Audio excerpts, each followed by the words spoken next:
अस्सलाम वालेकुम। आजकल जनाब चल रहा है वेडिंग सीज़न और उसमें ईद के बाद तो आपको पता ही है कि ऐसा ही होता है। वेडिंग सीज़न उरूज पे होता है क्योंकि माशाल्लाह बहुत बरकत वाला टाइम होता है। शादियाँ उरूज पे होती हैं और शादियों के खानों की वजह से जो वज़न बढ़ता है तो लोग बहुत परेशान हो जाते हैं। हम ऐसा क्या करें कि इसकी वजह से हमारा वेट गेन ना हो।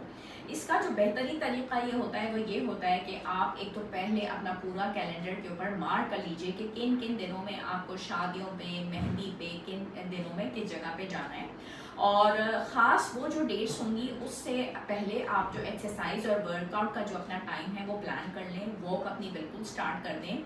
और अगर आपको पता है कि आपको 3 दिन के बाद शादी पे जाना है या 4 दिन के बाद शादी पे, मेहंदी मायूं एक ही बात होती है क्योंकि खानों में आपको पता है कि वही डिशेस होती हैं, बिरयानी है, कोरमा है, टिक्के हैं, नान है, पराठे हैं।